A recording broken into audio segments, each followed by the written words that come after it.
Good, so welcome back, everybody. My name's Jnanavaca, and I'm going to be continuing this series that we've been exploring, Subhadramati and I have been exploring, based on this book called Creative Symbols of the Tantric Path by Sangharakshita.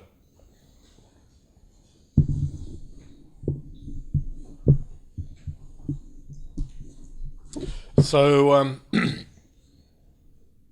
January the 14th, 1977 was a snowy day, and I was 11, and I can't remember much about the day, apart from I can remember coming home from school with a friend of mine, Darren Elliott, and we must have just gone straight from school to the park to play in the snow, throwing snowballs at each other, rolling around. I don't know what we were doing. And I can remember coming home, my mum was annoyed that I was late home from school. She was probably worried. It was probably getting dark. It probably was dark already. And I was probably wet and muddy or whatever. And so anyway, I remember that. And my dad was also late home from work, I think, and then said he wasn't feeling very well, and went to bed early. And that night my life changed, because that night he died. My dad died. There was no warning really, apart from he'd been feeling a bit unwell. There was no warning. He was only 45, which for some of you might feel old, but from where I sit now, it's not. And there was no real warning, apart from in the night he started having chest pains. And my mother woke me up. There was just me. My sister had gone to university or college. She was in Brighton. She'd just turned 18 and was training to be a teacher in Brighton. So that at home there was just me and my mum and my dad. My mum didn't speak English very well, not very confidently. Her English was quite broken. Anyway, she woke me up in the middle of the night to say, could I ring the doctor, because my dad was having chest pains. So I rang the doctor, and I remember on the phone whoever the emergency call-out doctor was, saying, how old is your father? And I wasn't sure. And I said, I think he was 40-something. It's funny, isn't it? Kids don't know how old their parents are. He took ages. I don't know how long it was before the doctor came. We should have just rung an ambulance, I think. But anyway, he came and examined my father and said it was just muscular pain and some painkillers he gave some painkillers and said he'd be fine. He wasn't fine, and it wasn't muscular pain. Well, it was, in that the heart is a muscle, but it wasn't just ordinary muscular pain. He was having a heart attack, and he was in agony. We had to wait till the painkillers sort of started to kick in, but they didn't work. We then rang for an ambulance. I rang for an ambulance. I can remember again ringing for an ambulance. I was told to go to bed between times.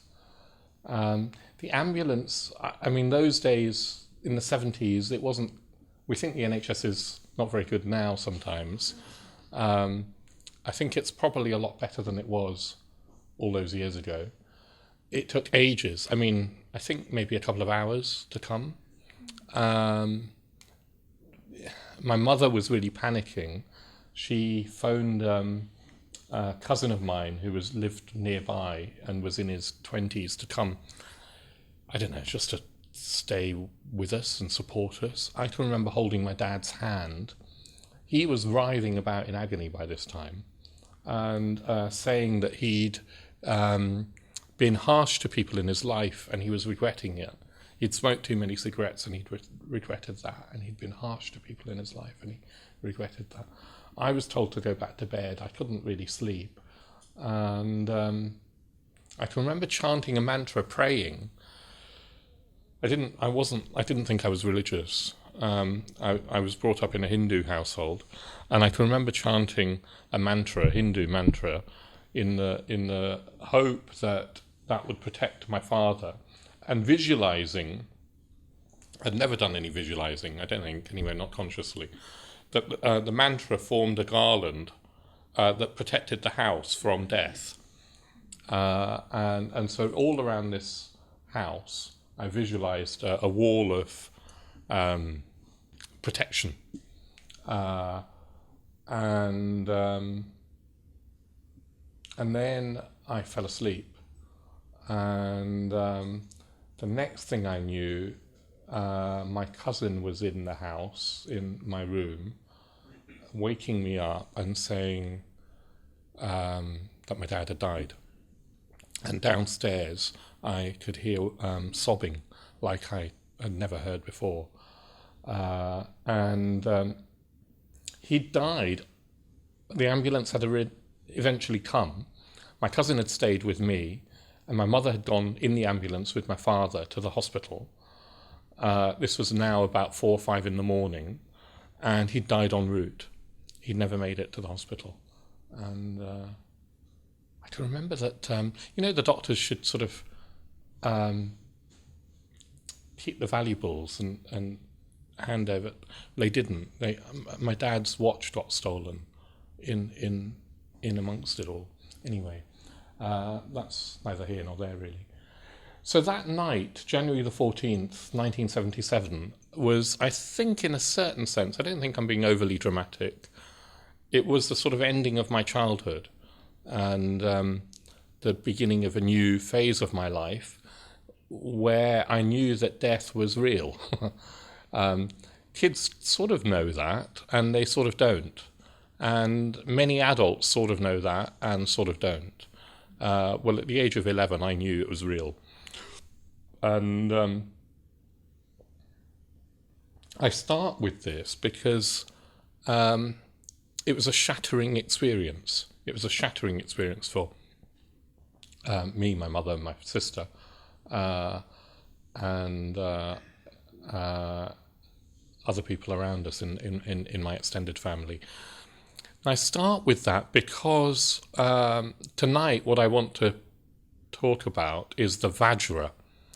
The Vajra is a symbol from Tantric Buddhism, and the Vajra in a way symbolizes the shattering experience of reality breaking through our delusions of what life is, of who we are.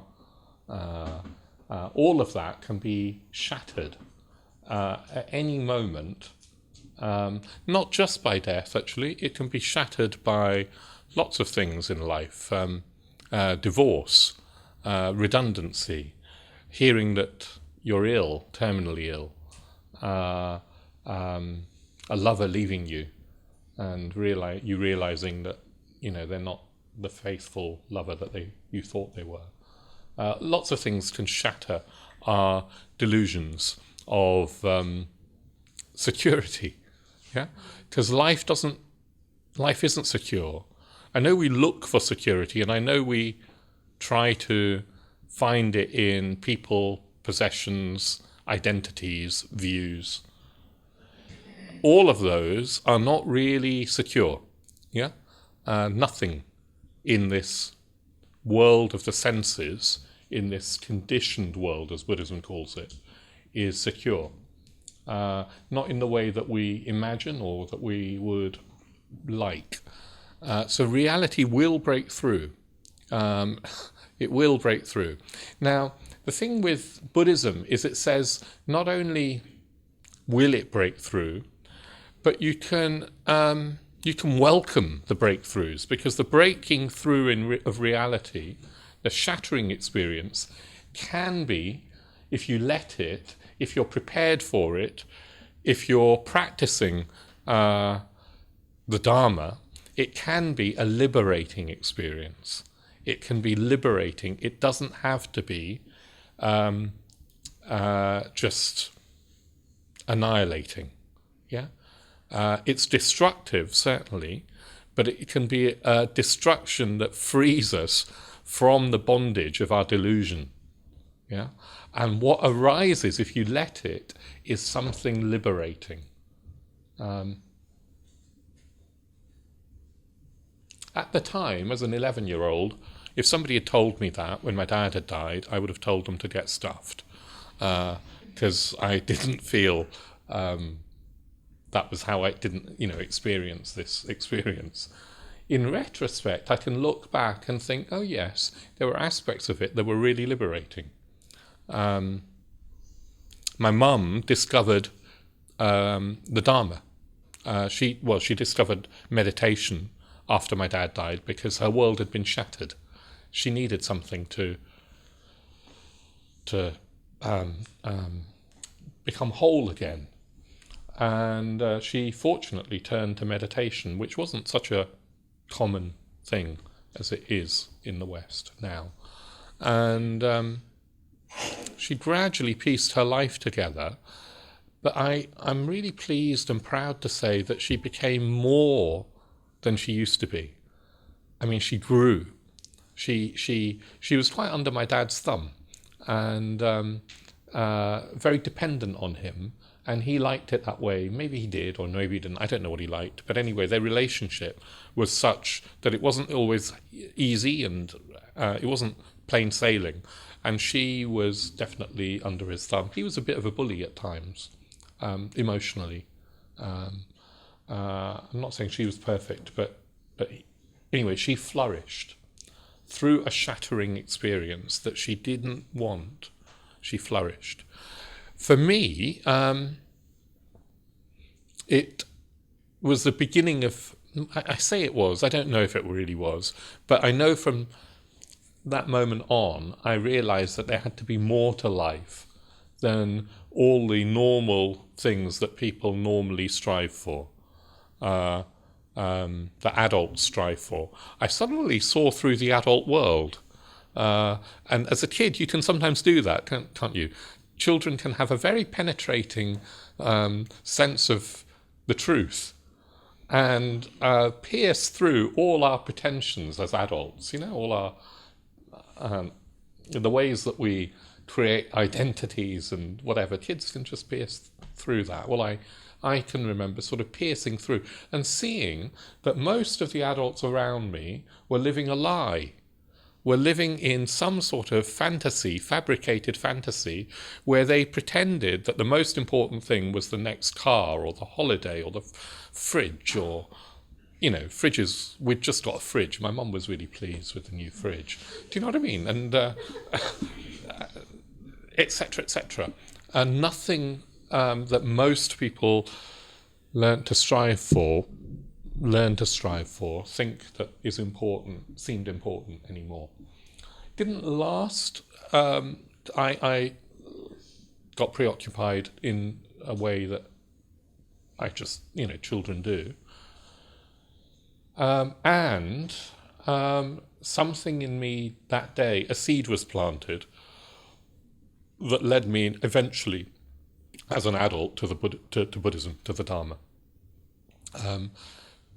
So now when I look back, I can honestly not say whether my father dying was a good thing or a bad thing.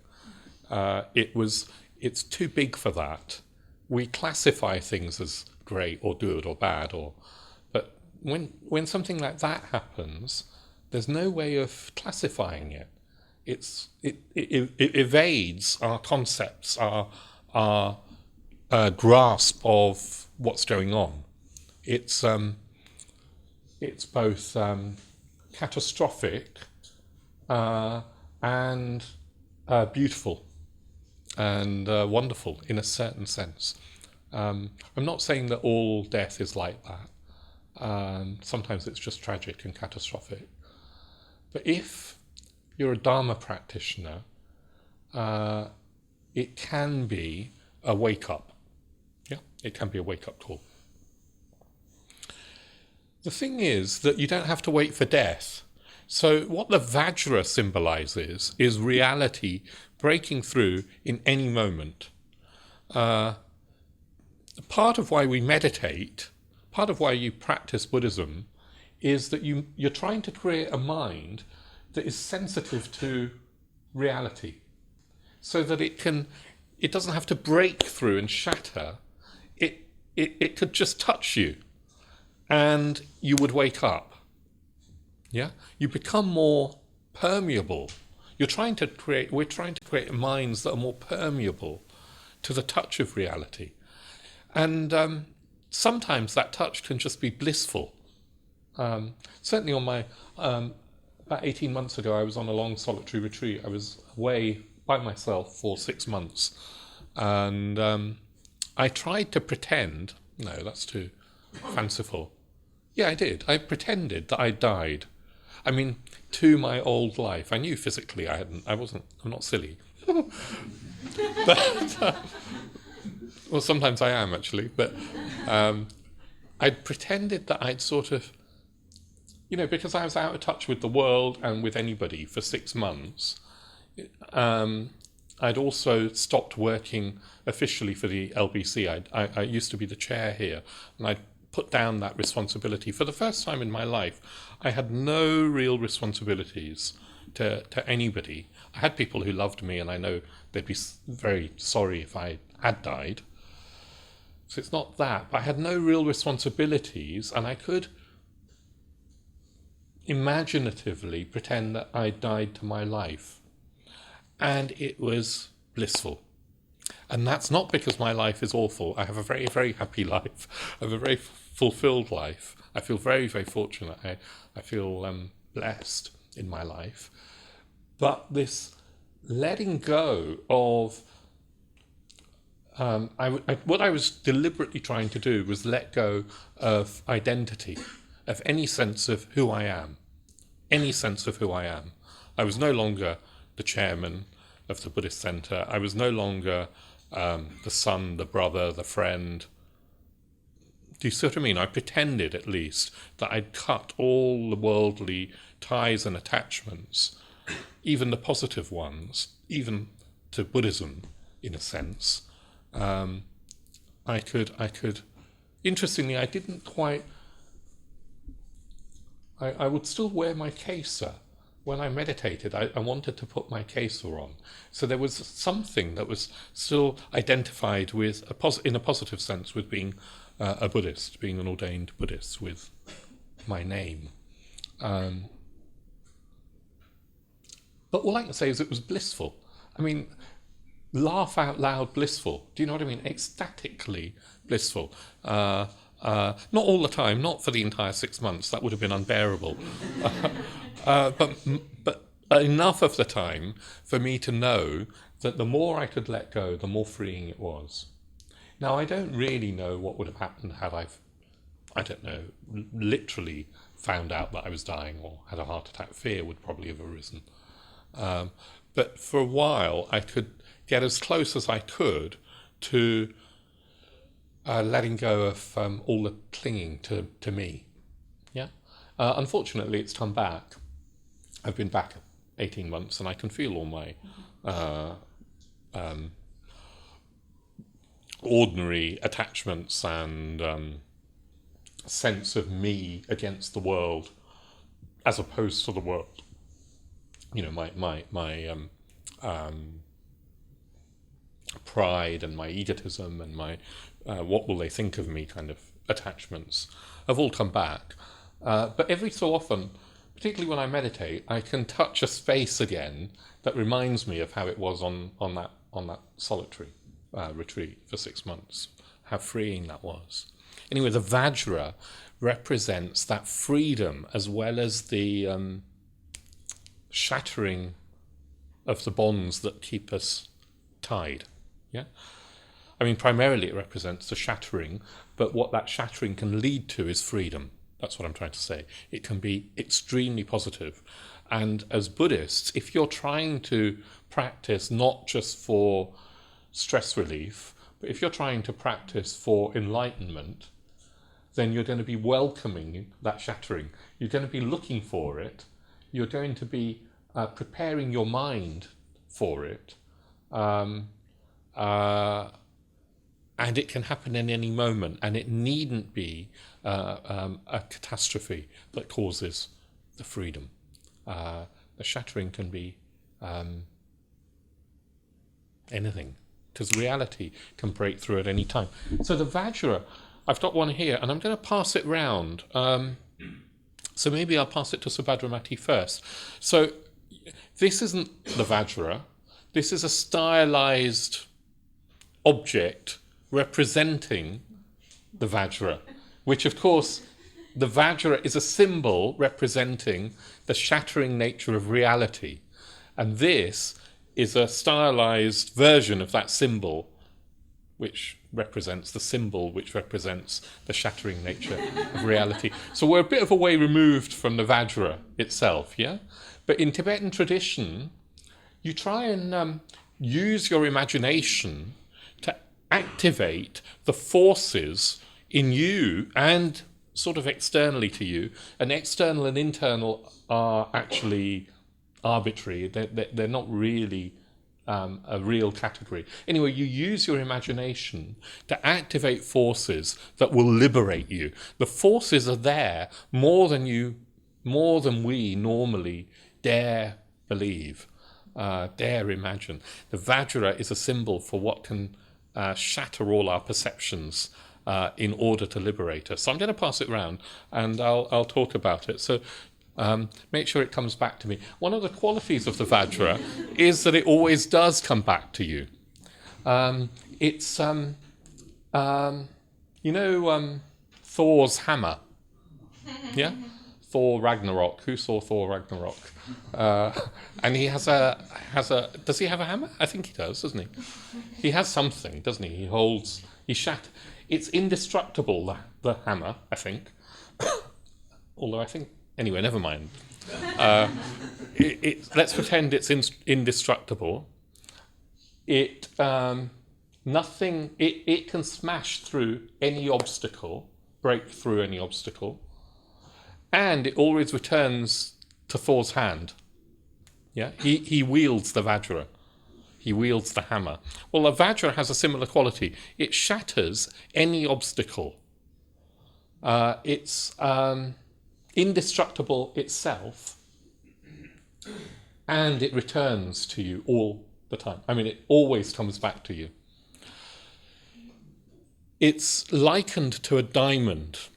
It's likened to a diamond in some ways because a diamond is the hardest substance known to human beings. Maybe there are man-made, human-made substances now that are harder than diamond, but naturally occurring substances, amongst them diamond is, it cuts through everything. You even have, you have diamond blades now, don't you, in drills and things. It cuts through anything without being cut itself, and it can't be tarnished. Yes, I know it can become dusty, but a diamond retains its luster and its brightness. It's untarnished, it's pure, it refracts light, it's sort of enchanting. Well, a Vajra is likened to a diamond, particularly because of the hardness, the unshatterability of itself. It's also likened to a thunderbolt. A thunderbolt. Imagine the Tantric Buddhists of 2,500 years ago, of 2,000 years ago. They used to live in caves, some of them, meditating, not just for 6 months on their own, but for years on end on their own.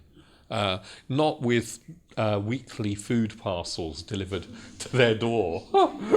I could do a WhatsApp and order my food every week. And yes, it wasn't, luxury, but a tantric siddha, as they're called, a meditating tantric siddha, would have lived on nothing, pretty much, for years on end in darkened caves. Now imagine a lightning flash. Imagining lightning when there's no such thing as electricity. It really would have been the most powerful manifestation of energy that you could have imagined. Lightning. No wonder all religions, pagan religions, had gods that wielded the thunderbolt. Yeah. So the Vajra is also a thunderbolt, a lightning thunderbolt. So it's a diamond thunderbolt. It's diamond, and it's got all the power of lightning. So that's what breaks through. Yeah. So it comes to be a symbol for not just shattering, but for power, for spiritual power. Sometimes when particularly in the West, we talk about Buddhism, or perceptions of Buddhism, are very much to do with peace and love and what else? What else would you say they're to do with? Kindness. Sorry? Kindness. Kindness, yeah. Compassion. Sorry? Compassion. Compassion, yeah. Equanimity, yeah. Balance, did somebody say? Yeah, yeah. Asceticism. Happiness. Asceticism. Asceticism sometimes, yeah, yeah. Although these days not very much, yeah. Sorry? Not, sorry, go on. Silence, yeah, yeah. But not often with power, yeah. Not often with power. You don't tend to associate Buddhism with power. Power's in our culture, it can often be a sort of dirty word. Human relationships are often analysed these days in terms of power. They didn't used to be, actually. I think it was probably Foucault and maybe some of his contemporaries who started to analyse. They say, don't they, that Freud saw everything in terms of sex, and Foucault saw everything in terms of power. Well, anyway, we often tend to think in terms of human relationships as power relationships, and then, of course, there can be abuse of power, etc., etc. All of that's got some truth in it, probably, but I don't mean that sort of power at all. Spiritual power, the power of the Vajra, is something else altogether. It's energy that is completely free. It's sort of energy that's unleashed in you, but it's also completely directed and completely under your control. So imagine the lightning bolt as, I don't know, your energy, but one that you could focus and completely direct and have at your, play with it. You could play with the lightning bolt. That's the sort of power that the mind is said to contain, have. It's the power of reality.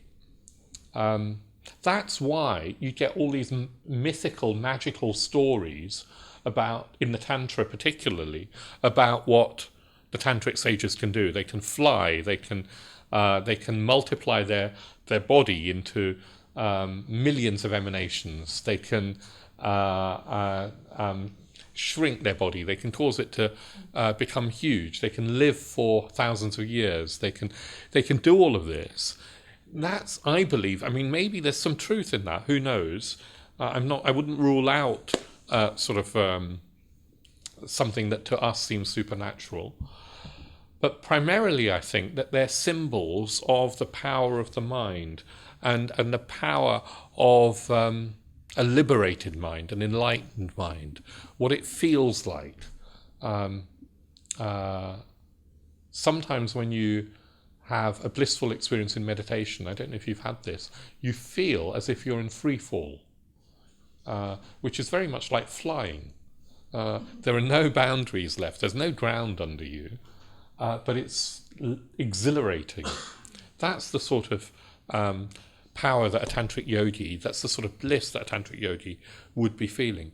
They'd also have a spiritual presence, power, you could say, to influence others for the good. The power of compassion. Compassion is often associated with the Vajra in that it's a power, it's a force. It's a force that can be unleashed in us, in the world, to act for the good. To act for the good. So the Vajra is associated with energy, with power, with the determination So for us who are unenlightened, I maybe stick with me, the Vajra can become a symbol for the determination, the energy that I need to harness in myself in order to become enlightened, in order to stay on the path. Buddhism isn't an easy path. It's said that enlightenment is the Buddha said, it was the most demanding thing, the most difficult thing that a human being could attain to. He said that it would be better to... He sometimes used warrior imagery, which I find intriguing as well, the imagery of force and power. And he used warrior imagery to say that we have to become warriors who defeat delusion and craving and hatred, all the things that stop us from being liberated. We have to attack and defeat them as a warrior would. And he said it would be like, it's better than a warrior defeating 1,000 men 1,000 times in battle. So the Vajra is a weapon. It's a symbol for... It's a destructive symbol.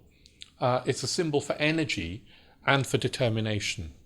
And in Tantric Buddhism, a Tantric sage would hold the Vajra in a ritual.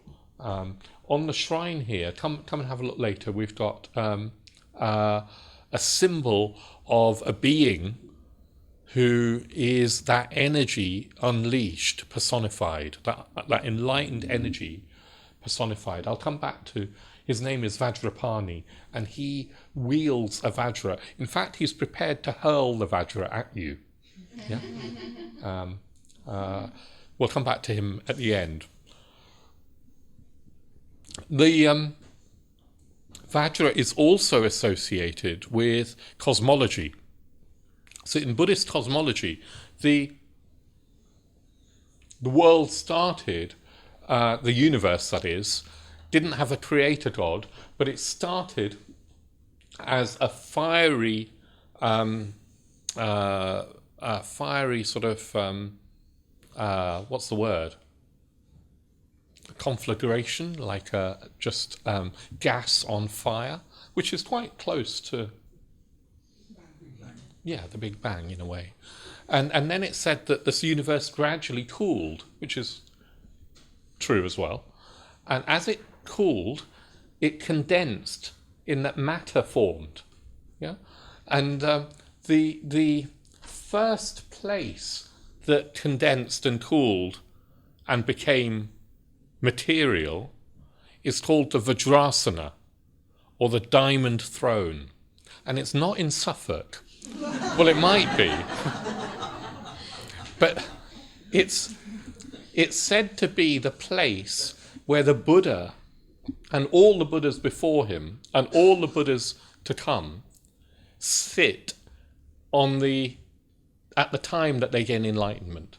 So technically, the Vajrasana is in Bodh Gaya in northeastern India, because that's where the Buddha seems to have sat. We've got some architectural evidence to say that this was where he sat. So that, cosmologically speaking, is the axial pivotal point on which the universe turns. It's a wonderful symbol, wonderful, potent symbol. As I was talking about remembering this protective wall of mantras that I was visualizing around the house, well, when I woke up, I can remember thinking, you fool, you should have protected him, not the house. He died outside the house. Do you see what I mean? So death didn't enter the house, but he left. And anyway, there are practices where you imagine a protective wall of Vajras around the mandala. The mandala is the sacred space in which you practice for enlightenment, and at the center of which the Buddha sits. There's this protective wall of Vajras, and nothing inimical to enlightenment can penetrate the wall of Vajras. It's indestructible. So let me just pause there and see. I'd like to, you don't have to talk about it if you don't want to, but I'd like to just see if you have had a shattering experience, whether you can recognize what I'm talking about. Did you just raise your hands if you've had a shattering experience in your life? Yeah, that's a majority of us in the room. That's a majority of us in the room. And would you raise your hand again if you would say that part of your search for meditation and Buddhism has been influenced by that shattering experience? God, there you go. So do you see there's a truth to... Oh, and one more question. Would you say that your practice of meditation and Buddhism has made you, has led to you feeling more fulfilled? Yeah. So there you go. So just in those three things, you can see that sometimes the things that we dread the most are the most liberating if we approach them in the right way. Yeah. Not everybody does, of course. There's one more aspect of the Vajra that I want to describe before coming on to Vajrapani. The Vajra is also, it's a symbol for not just the shattering nature of reality, but for everything. It's a symbol for reality in every aspect. So at the center of the Vajra, you have a spherical shape, which is non-dual reality itself. And then you've got these two sides with these prongs coming out. And one side is said to represent unenlightened existence, this conditioned world of the senses that we mistake for everything, for reality. The other side is supposed to represent enlightenment. And they're connected. They're connected by that central prong that goes through both of them. Enlightenment and unenlightenment, conditioned in reality and the unconditioned, samsara and nirvana, are not separate. They're connected. They're two aspects of a non-dual reality symbolized by the center. And the 5 prongs on the Vajra that you're passing round represent 5 poisons. On one side, they represent the poisons of anger or hatred, of pride, of craving and lust, of envy, and of delusion. And on the other side, they're 5 aspects of the enlightened mind's wisdom. And they're connected. In the Tantra, all of our poisons of hatred and lust and craving and pride and all the egotism and the delusion, all of that energy isn't to be destroyed, it's to be transformed. We need all of that energy to reach enlightenment. It's like anger isn't something to feel ashamed of, it's something to wield and control and transform. Yeah? Not to destroy people, not to cause harm, but to destroy the delusion that we're a fixed and separate entity. So transformation is also a key symbol of the Vajra. Yeah? A very optimistic symbol. Very, very optimistic symbol.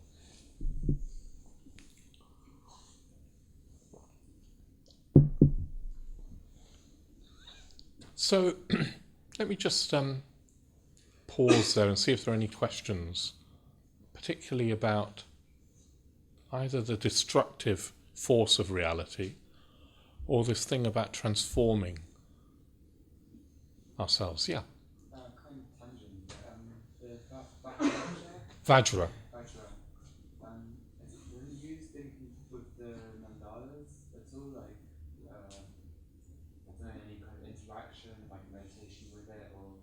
Yeah, well, in Tantric Buddhism, the mandala is a symbol for the whole universe.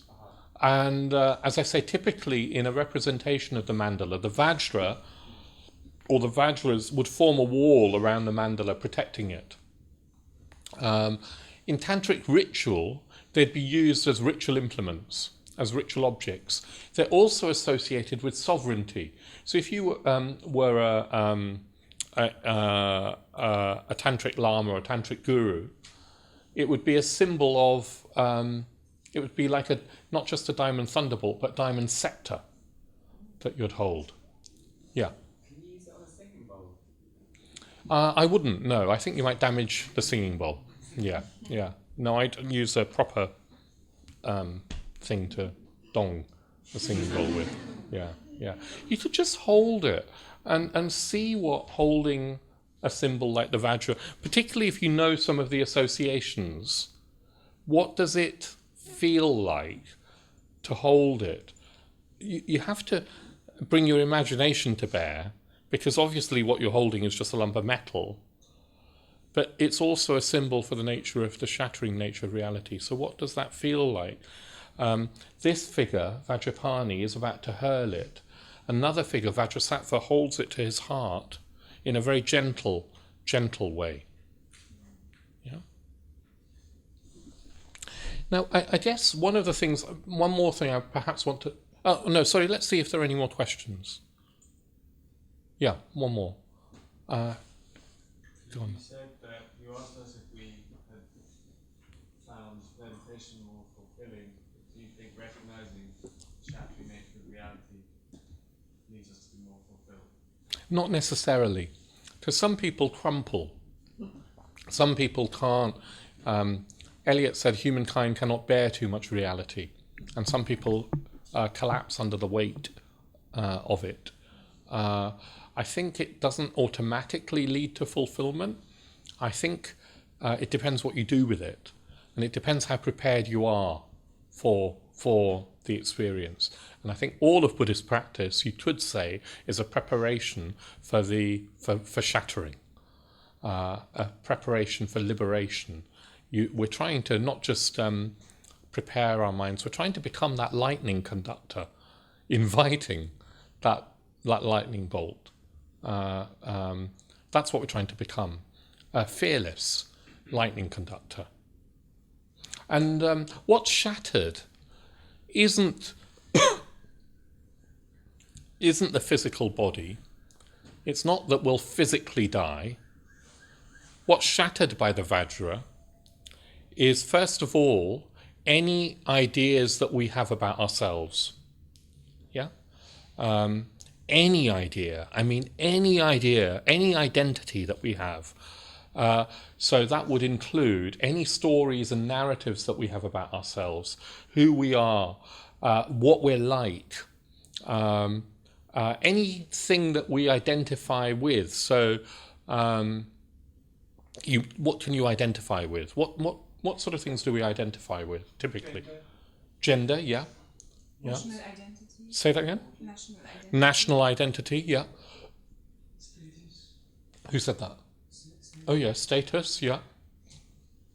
Any? Profession. Sorry? Profession. Profession, yeah. Career. Sorry? Religion. Religion, yeah. Creed. Creed, yeah. Character types. Yeah, character types. Family role. Family role. Race. Race. It's like being a good or bad person. Yeah, good or bad person. So that starts to get into sort of stories what we have about ourselves. Political inclination. Political inclinations, exactly.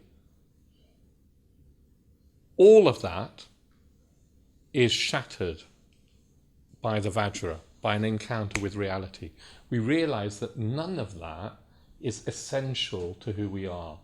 We're not our profession, our political identity, our gender, our nationality, our race. They're superficial characteristics, yeah? It's not that they don't exist as characteristics. Of course they do. But they're not essentially who we are. They don't define us. All of that is superficial. All of it. Which, when you think how much of our energy and time in our lives and our ambition goes into preserving those identities and enhancing them, that's truly destructive. I'll come back to you if I can. That's truly destructive. Yeah. So part of Buddhism is loosening, learning to loosen those identities, to sit loose to them, so that we don't hold them too tightly. Yes, I happen to be a man. Yes, I happen to have Indian ancestry. I happen to be a Buddhist, etc., etc. None of that is particularly important. Yeah, and yet we can go through such. We can get so offended. For example, we can take so much offence at defend. If somebody doesn't respect our identity. Identity politics. Look at identity politics. Yes, there's something good about it, but I also think it's not always good to become too, what's the word, attached to any identity. Human beings are more than any of these things. Now, the Vajra not only destroys that, it destroys all conceptual constructs. Every concept that we have about the nature of what's going on, about the nature of experience, it destroys it. So what concepts do we have about the nature of experience? This gets a bit more philosophical. What concepts do we have? Some of them are not. Reality and non-reality. Reality and non-reality, so existence and non-existence, yeah? Time as an independent, objective thing. Space would be another one. Matter would be another one. Form. Life and death would be another. Yeah, we assume that that they're two different things and we know what they are. Yeah? Just to go back a bit, do you think the soul has no gender? Let me carry on this because I don't want to get distracted. So let's just look at what other ways we conceive of reality. Good and evil. Good and evil, yeah. Different levels of consciousness. Different levels of consciousness. We often identify with our senses. So we assume that what we can see, hear, taste, touch, smell exists as we experience them. Yeah? Like this outer world exists independently and is like I see, taste, touch, smell, whatever, hear. Yeah? All of those concepts are shattered. No concept is adequate to reality. No concept. Concepts are little like they're little band-aids that we put on to reality in order to that's not a great analogy. They're little stickies that we put on so that we can navigate. What did you say? Labels. Sticky little labels, that's it.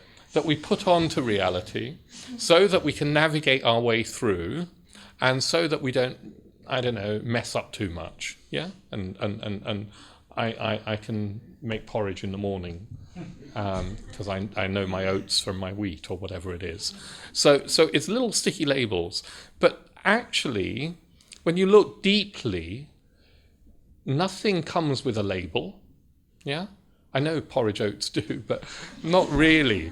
No thing comes with a label. No thing comes with an identity. All those labels and constructs are mind-made constructs. Yeah? So the shattering effect of the Vajra is to show us that we are living in a constructed world, constructed by our minds. And the world isn't as we think it is. All that we've got is the direct experience of our senses and our mind, our direct experience. And so Subhadramati earlier on was talking about, can we stay in touch with the direct experience of breathing? When you stay in touch with a direct experience without concepts, you unpeel the labels, you've got no concepts, you've got no identity that you're attached to. What you notice is that any direct experience is fluctuating and it's always impermanent. It's not even permanent for an instant. It's always changing. If you look at the breath, there's no static part of it. when you start to see the world truly, you realize that there are no static things. It's just vibrations of something, nothing, whatever, in patterns. There are just patterns. I don't have the words, basically, because any word tries to fix what's going on, and the words are not it. So Buddhism is about the naked apprehension of what's going on, of experience, without any conceptual overlay, without any attachment, without any identification. And when you do that, everything becomes magical. You live in a world of sacredness. Reality becomes sacred. Everything has the Vajra at its heart. Everything is of the nature of the Vajra. Which is where, the Vajra? Okay, good. Well, as long as we've still got it. Somebody's hand was just up. Yes? There are slight limits to how far you can take the magic. For example, unless you're on retreat, it's not that useful for us to decide not to believe in Wednesday or February, because it's the way we organise the sort of life and interact. So how do you reckon, for example, when you were talking just then, I was thinking about global heating and this kind of idea that there is like a large time span over which there's lots of changes to which we can respond and things like that. How far do you think the magic of breaking down all of these structural ideas, how far can we take it? You can take it all the way, and it doesn't lead to madness. Not if you practice the Dharma wisely. You do need to practice it wisely. That's why normally you only practice these sorts of practices under the guidance of a teacher. But you can take it all the way. What would happen if you took it all the way is that you would still be able to say it's a Wednesday in February or a Monday in February, as it really is. But you wouldn't take either the Monday or the February as a literal reality. You'd recognize, you could use it at the same time as recognizing it's just a concept. And that would apply to everything. At the same time, you would recognize that that things are unfolding, not randomly, they're unfolding in a regulated, patterned way.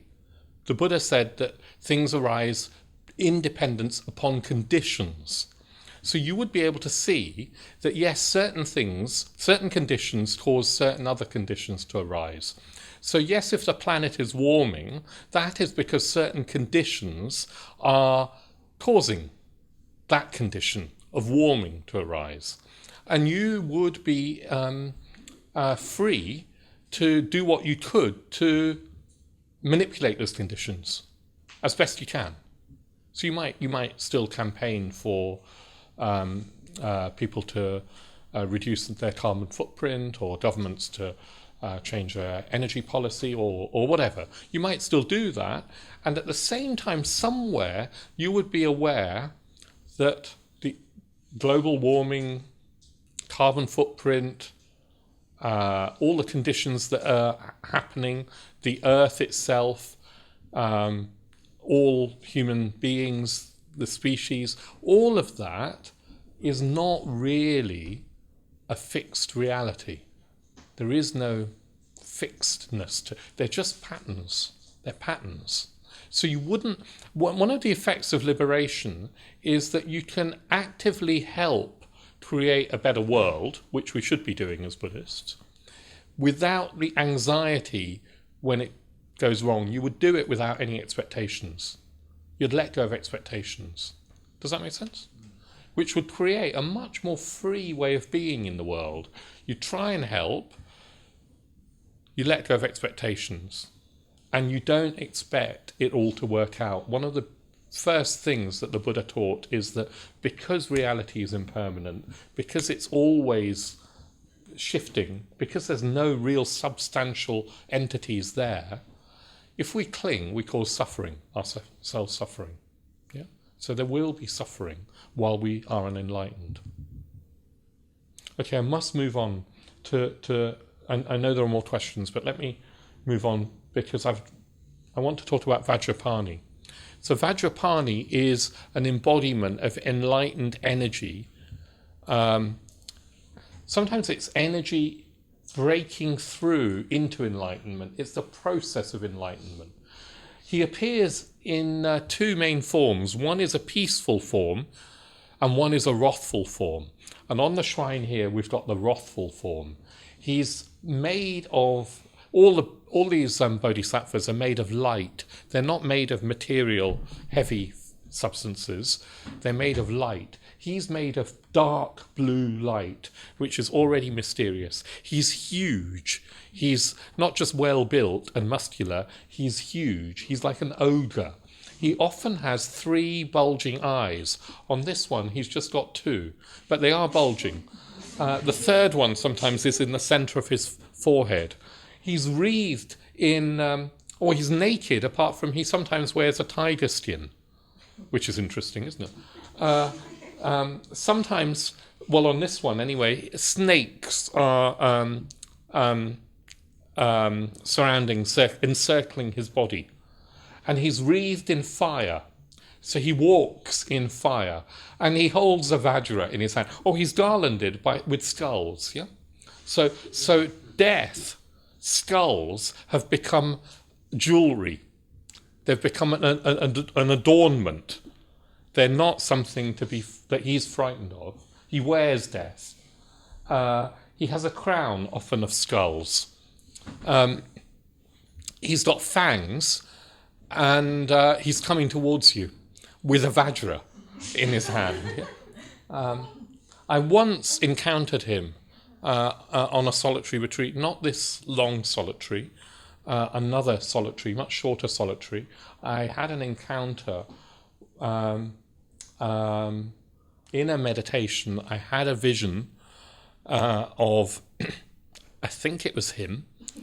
I couldn't quite make out very much through the flames. There was definitely fire, and it was definitely a huge, hulking figure coming towards me, but it was like walking fire, and I was thrilled. Fortunately, I was in a good state.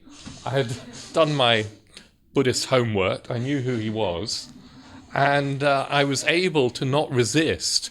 I welcomed him. I welcomed him in, and he came towards me, and he got closer and closer and closer, and I physically just relaxed and surrendered, and then he kissed me with fire, and that was it. And it was thrilling. It was thrilling. It was absolutely thrilling. Not to be. I should say, don't try this at home. You have to sort of be prepared for an encounter with Vajrapani, at least in his wrathful form. Probably, he won't come for you if you can't handle him. But if you can handle him, he also vanished in my case, but he will kiss you with fire, and it will be shattering. And if you're ready for it, it'll be the most blissful, liberating thing that you can possibly wish for. You will feel blessed. It will be like lightning has struck you, and it was the only thing that was worth living for. It's the only thing worth dying for. It's the Vajra. I'll leave it there. Good. Thank you.